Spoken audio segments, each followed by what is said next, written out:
cette nouvelle vidéo, comme promis, puisque j'ai eu quelques messages de vous, les abonnés, qui m'avaient demandé donc une présentation des disques de Led Zeppelin. Donc aujourd'hui, je vais vous parler un petit peu de ce groupe mythique, encore une fois, qui a démarré à la fin des années 60. Led Zeppelin, groupe incontournable évidemment. Voilà, voici leur tout premier album sorti en 68. Alors, évidemment, pour la faire court, pour l'histoire, parce que je vais essayer de faire quand même des vidéos assez courtes, pour éviter donc que les vidéos soient trop chargées sur le téléphone avec une compression de l'image un petit peu moyenne. Donc, pour la faire court, Led Zeppelin, en 68, se compose donc de 4 musiciens virtuoses, c'est-à-dire les meilleurs musiciens de studio à l'époque. Robert Plant au chant, John Bonham à la batterie, qu'on ne présente plus évidemment, John Paul Jones à la basse et Monsieur Jimmy Page à la guitare. Alors, évidemment, sur le plan historique, au départ, donc Led Zeppelin, c'est Jimmy Page qui jouait avec les Yardbirds, groupe anglais, britannique bien sûr, puisque ce sont des Anglais, bien évidemment. Ils vont se rencontrer avec Jimmy Page rencontre John Paul Jones en studio, puisque c'était des producteurs. Déjà à l'époque, Jimmy Page jouait beaucoup en studio, faisait beaucoup de jingles, de publicité, de choses comme ça. Et il va faire connaissance avec John Paul Jones. Et sur un côté parallèle, donc John Bonham et Robert Plant, eux, se connaissaient, étaient dans des environs en Angleterre, n'habitaient pas à Londres, ils étaient dans des banlieues.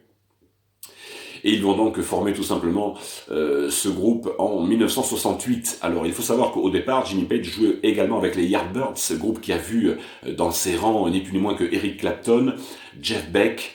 Et puis Jeff Beck, d'abord Eric Clapton va quitter les Yardbirds, ensuite Jeff Beck arrive, va jouer avec Jimmy Page. Jeff Beck va quitter les Yardbirds et Jimmy Page donc va rester un petit peu avec eux pendant 2 ans environ. Et puis il se dit voilà, c'était un technicien hors pair, Jimmy Page. Évidemment, il fait partie des plus grands guitaristes avec Clapton, avec Jeff Beck, avec Jimi Hendrix.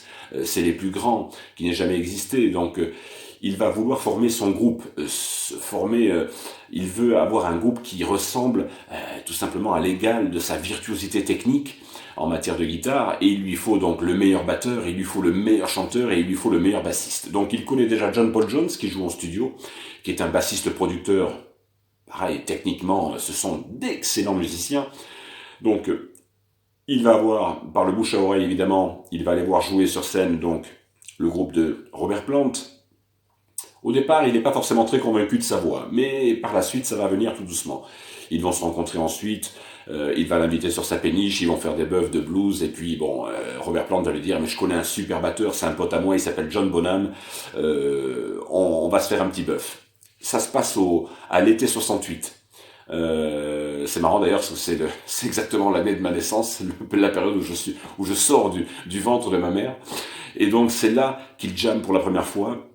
Et par la suite, on le sait très bien, Jimmy Page le dira, dès la première session, le premier enregistrement, il y a une alchimie tout de suite qui se crée, dès le premier blues, dès les premières notes, ils se sentent, et là, ils sentent qu'ils ont en main le meilleur groupe de tous les temps. C'est la 3e génération. La première, c'est évidemment Elvis Presley, Eddie Cochran, Gene Vincent, ça c'est la première génération des rockers, milieu des années 50. Vont arriver derrière les Rolling Stones.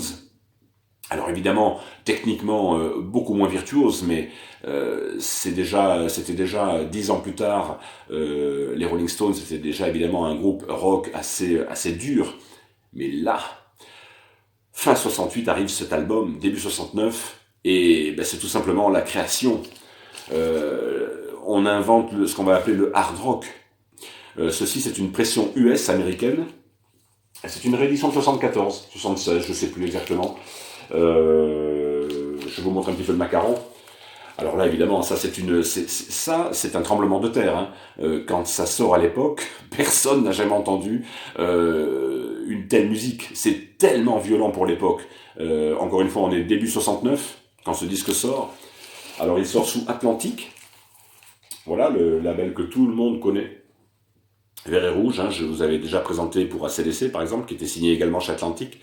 Voilà, donc c'est la pression US, voilà, avec la référence SD 8216, sortie chez Atlantic, toute fin 68, début 69. Et là, oui, c'est un tremblement de terre. C'est un tremblement de terre parce que personne n'a jamais entendu une musique aussi violente, un rock aussi violent. C'est ce qu'on va appeler la troisième génération de rockers, mais là, pour le coup, on invente le style. Alors oui, il y en a d'autres, hein, Black Sabbath, évidemment, Deep Purple qui arrivera après. Mais là, ça, c'est un chef-d'œuvre absolu, évidemment, puisque, jusqu'à preuve du contraire, aujourd'hui encore, ce disque est la référence pour tous les groupes hard rock qui ont suivi dans les années 70, 80, 90. Led Zeppelin, tout le monde connaît, donc voilà, voici leur tout premier chef-d'œuvre, avec évidemment dessus Good Times, Bad Times, Baby I'm Gonna Leave You, des blues évidemment, You Shook Me, Dazed and Confused, tout le monde connaît ces titres. C'est absolument, au risque de me répéter, c'est incontournable dans toute discographie hard rock qui se respecte. Voici leur tout premier album, Un tremblement de terre. Voilà, ça c'est la magie. Leur deuxième album arrive ici, Led Zeppelin 2, dans la même trempe. Alors là, c'est la pression française pour le coup. C'était le volume Supergroup, volume 4, oui c'est ça, volume 4. Voilà, Led Zeppelin 2. Ça c'est pareil, c'est des disques qui sont au hard rock, ce que le Bob Marley est au reggae par exemple. Voilà, ça c'est, il faut les avoir, bien évidemment. Ça c'est des super groupes. Alors bon, Led Zeppelin, on les présente plus. Je vais pas vous saouler avec ça parce que c'est évidemment représenté en gatefold comme ceci. Voilà, toujours chez Atlantic. Je vous sors pas le disque, c'est le même. C'est toujours sorti chez Atlantic. Voilà, super disque. Alors dessus, évidemment, vous avez Who Lotta Love, Limon, que les titres incontournables de ce groupe mythique qui était Led Zeppelin, quoi. Voilà, ça c'est leur deuxième album, sorti la même année, en 69. Voilà. Et puis ensuite, en 70, alors Jimmy Page n'aimait pas se répéter, donc il va faire un album un petit peu plus folk, plus acoustique, avec beaucoup plus de guitare cette fois-ci. Ils tournent déjà, ils ont fait déjà 5-6 tournées aux États-Unis. En Angleterre, bizarrement, la presse les boude. C'est aux États-Unis que les radios vont vraiment les diffuser et ils vont vraiment cartonner là-bas, dans un premier temps. En France, personne ne les connaît encore. À cette époque-là, ils passent une fois à la télé, totalement inaperçus, dans une émission qui s'appelait Tous en scène à l'époque, en 69. Ils font figure d'extraterrestres. Les gens les regardent comme si c'était des martiens. Personne comprend ce qu'ils font. C'est pour les gens, ils se disent c'est quoi ce bruit, c'est quoi ce truc. Personne comprend le hard rock encore. En 69-70, personne ne comprend cette musique. Et là donc c'est un album beaucoup plus folk. Ils vont partir un petit peu à la campagne pour se ressourcer parce qu'ils en sont déjà en 70, ni plus ni moins qu'à leur 4e, 5e tournée américaine. Ils sont sollicités de partout. Ils tournent partout en Europe, au Danemark, en Norvège. Il y a un DVD d'ailleurs qui est très connu que je n'ai pas sorti ici pour vous le présenter, mais où ils font une date au Danemark notamment, où les étudiants sont assis par terre, et tout le monde est choqué par cette musique à l'époque. Voilà, Led Zeppelin 3. Alors, celui-là est évidemment beaucoup plus acoustique, et la particularité avec cet album, c'est qu'on pouvait, vous voyez ici, faire tourner, alors je vais essayer de vous le montrer, on faisait tourner des images comme ceci à l'intérieur, où on voyait donc les musiciens. Alors c'était un petit peu évidemment, là on est en 70, donc on est encore dans le mode, on va dire, un petit peu hippie flower power, même si les Zeppelin sonnent le glas de cette époque-là. C'est fini, voilà, vous voyez là, on voit apparaître John Bonham, tout à l'heure il y avait Jimmy Page, et au fur et à mesure, comme ça, voilà, on faisait tourner, voilà, là on voit Robert Plant. Bon, c'était le truc un petit peu marrant, des hippies à l'époque un peu défoncés, qui faisaient tourner des pétards à longueur de soirée, et qui s'amusaient avec ça. Voilà, John Paul Jones apparaît là, et puis ensuite on revient sur Jimmy Page ici. Bon, c'est quand même des pochettes assez sympas, voilà, Jimmy Page qui revient là. Voilà, ça c'est le super disque qui se présentait comme ceci. Alors encore une fois, moins violent que les deux premiers, mais alors, là, pour le coup, on est vraiment sur de la musique. Les qualificatifs, de toute façon, ne seront jamais à la hauteur de cette musique-là. On peut dire extraordinaire, divin, sublime. Led Zeppelin, quoi. Donc, il n'y a plus personne, on n'a plus rien à dire sur ce groupe. C'est des 4 virtuoses techniques. Les mecs sont des génies absolus, et puis voilà, la mayonnaise a pris entre eux, donc ils vont éclabousser le monde du rock business pendant plus de 10 ans, quoi. Donc là, on était en 70, là c'est également une pression française, sortie chez Atlantic. Voilà. Led Zeppelin 3, donc le troisième album en 1970. En 71, alors je vais pas présenter la pochette parce qu'on me l'avait vendu moi dans une pochette qui n'a rien à voir, qui est un groupe qui s'appelle Cannabit, va sortir donc le fameux album où il y a Rock and Roll, Stairway to Heaven. Qui ne connaît pas Stairway to Heaven? Alors le mec n'avait plus la pochette à l'époque, donc il m'a donné une pochette, voilà, j'avais chopé moi à 20 balles, là, il y a une 25-30 ans environ. Mais c'est la pression originale qui est sortie chez Atlantic en France, qui se présentait comme ceci à l'époque, avec donc, il s'était inventé les logos que vous voyez au-dessus sur le macaron. Chaque musicien avait son petit logo, voilà. Ça sort chez Atlantic en 1971, ça c'est la toute première pression. Voilà, pour les connaisseurs, hein. Allez regarder sur Discogs, évidemment, c'est la toute première pression sortie en 71. Alors là figure donc Stairway to Heaven. Ouais, c'est un album là aussi.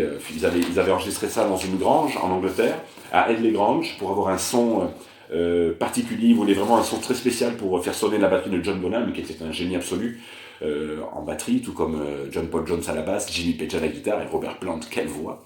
Donc ils vont aller dans une grange bâtie à la fin du XVIIIe siècle pour mettre des micros un petit peu spéciaux. C'est la première fois on entendait une batterie aussi claire.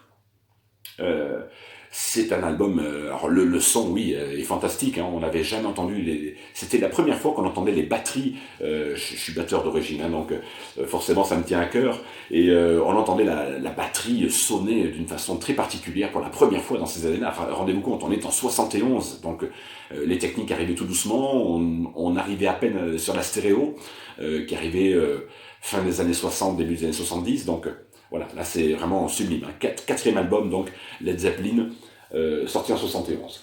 Ensuite, là tout ça c'était des pressions originales. Là en revanche, bah oui, je me suis pris moi la réédition qui est sortie là ces dernières années. Voici donc l'album qui sort en 73, Houses of the Holy.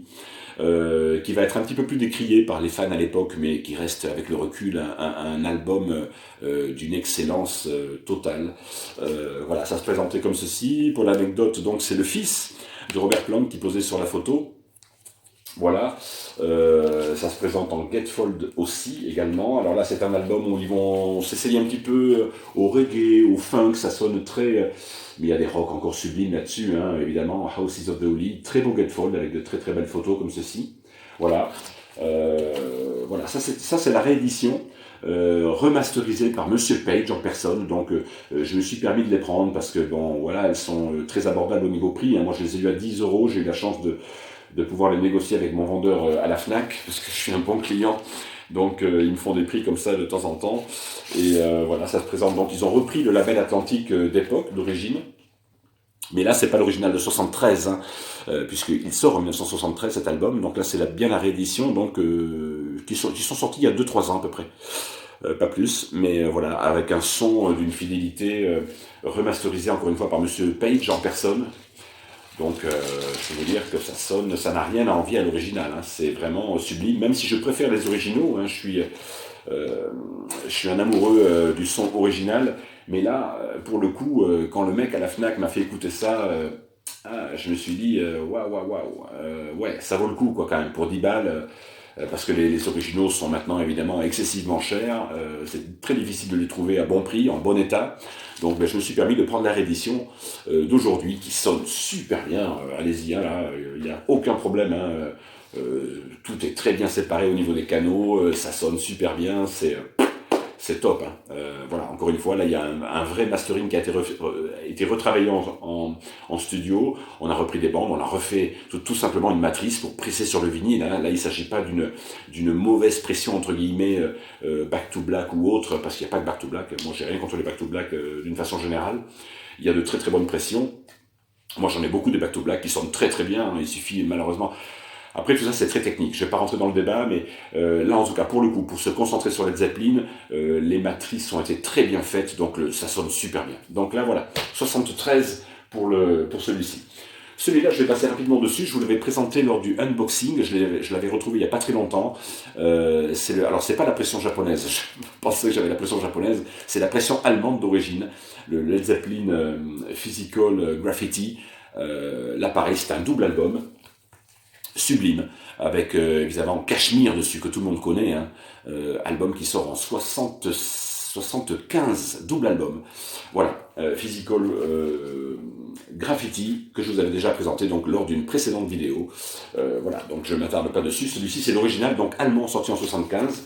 Alors vous voyez, je vais vous sortir quand même encore une fois le Gatefold. Il y avait des petites pochettes derrière, où on pouvait, dans les inner sleeves, on faisait jouer un petit peu comme ça les dessins. On en avait une ici, comme ça, l'autre derrière. Donc on faisait un petit peu ce qu'on voulait, avec des photos des stars à l'époque, des musiciens. Je crois qu'on voit Marilyn Monroe, on voit une stripteaseuse, on voit un petit peu de tout sur ces inner sleeves.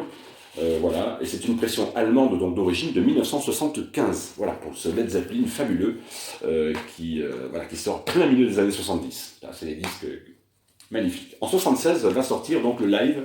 Il y aura une grande polémique sur ce live. Les fans disent que c'est évidemment... alors c'est un live, lui, qui a été enregistré au Madison Square Garden en 1973. Alors les fans disent aujourd'hui, quand on regarde un petit peu les commentaires sur ce disque, que c'était pas évidemment, Led Zeppelin n'était pas au meilleur de sa forme. C'est vrai que ce soir-là, Jimmy Page, qui était bien défoncé à l'héroïne, monte sur scène. Il paraît que juste avant de rentrer, il y avait 2 mecs qui le tenaient pour le pousser. Ils lui ont mis un petit rail de coke dans le nez pour qu'il puisse tenir. Bon, les gens décrivent ça. Moi, je sais pas. Moi, je trouve bon cet album. C'est un très bon live. Hein. Voilà, avec évidemment les titres classiques dessus qui sont repris. Hein, Rock and Roll, Celebration Day, tous les titres, Dazed and Confused, bien sûr. Bon, c'est un bon live. Hein. Alors, évidemment, il est moins intéressant que les 2 coffrets que je vais vous présenter tout à l'heure. Ils sont un petit peu fatigués ce soir-là. Il y a une anecdote comme quoi ils se sont fait braquer la caisse en plus du concert ce soir-là. Et ils sortiront donc, ce live, lui sortira en 76. Il est enregistré donc au Madison Square Garden en 73, mais au mois de juillet. Mais ce disque, par contre, live, sortira en 1976. Et sortira également le film en DVD, que je n'ai pas pris, que j'ai, mais que je ne vous présenterai pas pour pas faire une trop longue vidéo non plus. Le film sortira donc de ce même concert, avec des extraits comme ça un petit peu, où chaque musicien va faire un petit peu une thématique sur ce qui leur tenait à cœur à l'époque. Bon, voilà. Moi, j'aime beaucoup ce live. The Sound Remains the Same. Ensuite, sortira donc en 76, même année, Prisons tout court, pardon, je fais toujours le lapsus avec le Physical Graffiti. Voilà, celui-là, je l'ai payé 1 € la Fnac en solde. Là, il sortait avec l'édition Musical Companion en double album, avec des titres bonus, qui pour moi sont franchement dispensables, parce que c'est des versions un petit peu plus, on va dire, réarrangées, etc. Mais par contre, l'édition est magnifique, en triple fold, comme on dit, voilà, avec des sublimes photos, comme ceci, voilà, où on voit donc ces fameux Jimmy Page Plant, voilà, en pleine action, sur scène. Les photos sont sublimes. On voyait déjà John Bonham, hein, très touché par l'alcool, déjà, qui avait déjà énormément grossi par rapport au concert de 68, évidemment. Là, regardez déjà en 76, il a bien forci, il est bien épais. L'alcool, les cannes, tout, les drogues, bon voilà. Triple gatefold, comme ceci, voilà, en double vinyle, avec de jolies photos, belle édition. Ça c'est pareil, c'est l'édition donc remasterisée par Monsieur Page. Voilà, très bon son, moi il n'y a rien à dire. Là ils ont repris le label pour le coup Swan Song, puisqu'ils avaient créé leur propre label pour les distribuer, donc chez Swan Song, ça se présente comme ceci. Et là donc c'est bien la réédition, hein, ce n'est pas un original de 1976, puisqu'il sort donc cette année-là en première presse, et là donc c'est bel et bien la réédition d'aujourd'hui, qui encore une fois sonne très bien. Hein. C'est monsieur Jimmy Page qui a supervisé donc les remasterisations en studio, donc il n'y a aucun problème, moi en tout cas je n'en ai aucun, ça sonne très bien sur ma platine, donc je vous le conseille vivement.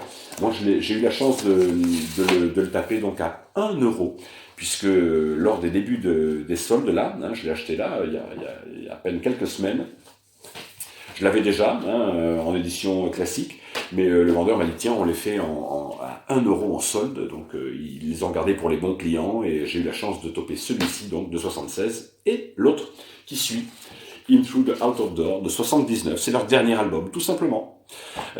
Puisque John Bonham décédera un an plus tard, en 1980. Pareil, un peu la même mort que Bon Scott, chanteur d'ACDC, hein, c'est-à-dire qu'un soir il buffe chez Jimmy Page et il boit plus que de raison. Hein. John Bonham était un gros buveur de vodka. Je crois que ce soir-là, il se tape 2-3 bouteilles, puis il va dans la chambre, il monte, il se couche, et puis ben voilà quoi, hein, on va le retrouver inanimé, mort le matin dans le lit. Donc voilà, fin de ce groupe mythique, et ça c'est leur dernier album enregistré en 79. Cette fois-ci là, c'est plus John Paul Jones, hein, le bassiste, qui va vraiment être très influent sur ce groupe, sur cet album, pardon. Voilà, avec moi je l'aime beaucoup cet album. Les fans l'aiment moins parce qu'il sonne plus funk. Bon, moi j'adore ce disque, c'est le dernier, hein, le dernier en date. Après, voilà, chacun voit midi à sa porte, comme on dit, mais ça reste un très bon album. C'est le tout dernier, qui sort en 79 à l'époque. Et là, encore une fois, j'ai la double édition avec le double vinyle, avec les bonus. Donc, je l'ai chopé à 1 € symbolique, donc à la Fnac, en solde. Voilà, pour ces dernières soldes-là qui ont eu lieu au mois de janvier. Je fais une petite pause pour vous présenter tout de suite les coffrets. Voilà, donc les coffrets... incontournable. Alors celui-ci, pareil, voilà, voici les BBC Sessions que j'ai acheté donc quand il est sorti en 2016, je crois, ou 2015-2016, quelque chose comme ça, 2017. Ça, c'est le coffret des BBC Sessions, alors qui était déjà sorti en version CD en 1997. Mais Monsieur Page s'est attelé effectivement à le faire remasteriser pour le vinyle. Pareil, là, alors là, ça, ce sont des sessions qui sont enregistrées donc à la BBC en 69, 70 et 71. C'est un coffret qui comprend 4 vinyles. C'est exceptionnel. Regardez un peu moi cet objet. Pareil, moi je l'ai négocié à l'époque. Hein. Pour mon anniversaire, en fait, je l'ai acheté et j'avais réussi à avoir 15% dessus, donc je l'ai payé 60 € au lieu de 80 à l'époque. Parce que j'avais fait jouer tout simplement, j'avais appelé le service client, j'avais dit c'est mon anniversaire, donc si vous pourriez, je suis un bon client, sur internet, je passe pas mal de commandes, donc est-ce que vous pourriez me faire un petit prix? Il m'avait fait 15-20% pour mon anniv, donc cool, hein, je l'ai pris, forcément, 60 balles, je me suis pas privé. Il y a 4 vinyles à l'intérieur, super coffret. Je vais vous l'ouvrir. Voilà, alors en plus c'est une belle présentation, hein, vous avez le petit liseré comme ça pour choper vos disques sans les abîmer, hop, vous tirez comme ça ici, et vous avez donc voilà vos vinyles qui sortent, avec en plus un vinyle inédit par rapport aux versions de 97 qui étaient sorties en CD. Vous avez un 5e vinyle avec des bonus, c'est génial quoi. Voilà, super coffret, avec tous les explicatifs bien sûr, les descriptifs, des dates d'enregistrement, c'est très bien fichu. Alors tout est noté en anglais bien évidemment pour les crédits. Et vous avez voilà les toutes premières photos de ces mecs en 68. Hein. Regardez John Bonham là comme il était tout jeune, il avait 20 ans à peine, hein. Une vingtaine d'années. L'alcool elle l'avait pas encore trop grossi. Là c'est les premières photos en 68. Ça c'est une des toutes premières. Quand ils sont rencontrés, quand ils ont commencé à former le groupe, ça ce sont des photos qui ont été prises fin 68. Voilà, ils sont tout jeunes, ils ont une vingtaine d'années, hein, les mecs. Hein. Et puis, quel musicien là, quel groupe, mon Dieu. C'est juste monumental. Voilà, vous avez donc le descriptif comme ceci. Voilà des petites explications concernant les dates d'enregistrement, etc. Et donc 4 vinyles. Voilà. 4 vinyles comme ceci, avec des photos. Hop, voilà le premier. Les dates derrière, pareil. Les titres, bien sûr. Voici le premier. Le deuxième, avec d'autres photos également. Jimmy Page, John Bonham. Alors là, je peux vous dire, le son, waouh, sur la platine, ça pète. Alors il faut avoir, oui, quand même du bon matériel. Hein, si vous achetez ça si vous lisez ça sur des petites platines Crossley à 50 balles à la Fnac, aucune chance d'avoir un bon son sur ces vinyles. Mais là, voilà, il faut du matériel, hein, bien sûr. Il faut une bonne platine, de bonnes enceintes, un bon ampli, pour que ça vous restitue le son qui est vraiment fabuleux. Hein. Voilà, Robert Plant, John Paul Jones, le bassiste, bien sûr. Et le dernier, ici, enfin l'avant-dernier plutôt, le 4e, avec encore une fois de très jolies photos. Là, c'est une photo de 71. Voici. Et le vinyle bonus, qui ne figurait pas donc sur la première version de 97 en CD. Voilà, avec des titres... alors évidemment, les bandes sont vraiment très très abîmées à la BBC, là, pour le coup, mais ils ont quand même essayé de nettoyer tout ça, de faire au mieux. Bon, c'est pas fantastique au niveau sonore, mais pour 2-3 morceaux notamment, White Summer, bien sûr, c'était surtout voilà White Summer qui était inédit et Sunshine Woman qui figure donc sur cet album bonus, encore une fois qui ne figurait pas sur la version de 97 en CD. Voilà, et ça vaut le coup, et oui, pour les amoureux de Led Zeppelin, avoir ces versions-là, c'est super, quoi. Donc ça, c'était donc le coffret des sessions à la BBC. Et enfin, Monsieur Page s'est décidé à sortir le plus grand live hard rock de tous les temps, qui était sorti en CD en 2003, mais qui enfin est sorti en coffret vinyle. Alors évidemment, je me suis jeté dessus. Quel concert! Enregistré en Floride, je crois que c'était en juillet 72. C'est sûr, en tout cas, c'était tout début de l'été 72. Alors là, c'était enregistré donc voilà le 27 juin 72, pardon, je l'ai au dos, et le 25 au Forum et au Long Beach d'Arena. Alors là, évidemment, on est bien au-dessus du Madison Square Garden de 73, du Song Remain the Same que je vous ai présenté tout à l'heure. Là, c'est vraiment des concerts. Waouh! Alors Jimmy Page dira qu'il a fait l'effort de jouer ce soir-là. Il s'est transcendé parce que il y avait une petite nana, Laurie Maddox, qui était dans le public, là, son petit mannequin de 16 ans, là. Il était très friand, évidemment, des jolies femmes, entre autres. Et ils se sont déchaînés ce soir-là. Ils jouent. Alors évidemment, c'est un niveau par rapport au live, là, de 73. On n'est pas dans le même concert. Hein. Celui-ci, il est bien. Hein. Moi, je l'adore, ce live. Mais alors, effectivement, quand vous écoutez celui-ci, ah ben voilà, on monte de 2 crans, hein, là pour le coup. Alors pareil, sublime coffret, je vais vous sortir les vinyles, ça c'est pareil, c'est superbe, là, je vous dis, hein, les qualificatifs manquent, hein, on aura beau dire ce qu'on veut, en plus superbe coffret avec des photos sublimes, alors évidemment celle-ci, le recto verso, voilà, superbe photo, c'est très très bien foutu. Le son, encore une fois, je peux vous le dire, il est fabuleux, ça sonne, mais alors, vous avez l'impression d'être devant les amplis, quoi. Hein. C'est magnifique le travail qu'a fait Jimmy Page là-dessus, c'est sublime. Franchement, allez-y les yeux fermés, vous allez... Alors pareil, il était à 85 ou 89 euros celui-ci. Moi, celui-là, je l'ai négocié sur Internet et j'ai réussi à l'avoir à 65 euros.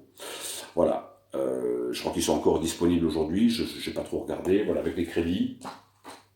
Pareil, hein, voilà, tout vous est présenté, et les disques se présentent toujours pareil avec le petit liseré qui permet d'ouvrir les disques, voilà, comme ceci. Et là, voilà, vous avez donc des photos un peu qui diffèrent, c'est toujours dans les mêmes tons, mais avec des couleurs un peu différentes, donc voilà, ça se présente comme ça, avec le label, voilà, Led Zeppelin, comme ceci, ça se présente. Voilà, tac. C'est pareil sur tous les autres disques, hein, à peu près. Donc c'est juste un petit peu les couleurs qui vont changer, mais c'est la même photo avec des couleurs un petit peu différentes, comme ceci. Voilà, ça c'est super concert. C'est ce qu'on a entendu de mieux hein, en matière de hard rock. Donc voilà, celui-là, allez-y, hein, s'ils sont encore disponibles, jetez-vous dessus. Voilà, vous avez 4 vinyles. Voilà. 4 vinyles, hein, les 2 concerts dans leur intégralité, enregistrés donc au Long Beach d'Arena, donc en juin 72. Oh, c'est sublime. Ah, mon Dieu, la claque que vous prenez quand vous écoutez ça. Qu'est-ce qu'on a sorti de mieux depuis? Rien. Tous les groupes ont essayé de coller à tout ça, mais qu'est-ce qu'on a fait de mieux depuis Led Zeppelin, quoi? Absolument rien. Donc, en matière de hard rock, c'était les précurseurs, c'est les héros. Il y a Deep Purple également, vous avez Black Sabbath, mais là, Led Zeppelin, personne n'est jamais arrivé à la cheville de ces mecs-là, quoi. Donc là, vous avez vraiment des coffrets superbes que je vous conseille en tout point. Un petit peu cher, bien sûr, mais ça vaut le coup, hein, niveau son, et puis vous avez l'intégralité des concerts, donc c'est sublime, quoi. Voilà, voilà pour cette petite présentation de mes disques de Led Zeppelin. J'espère qu'elle vous aura plu. Mettez un petit pouce bleu si ça vous a plu, bien sûr. Abonnez-vous, c'est gratuit, encore une fois.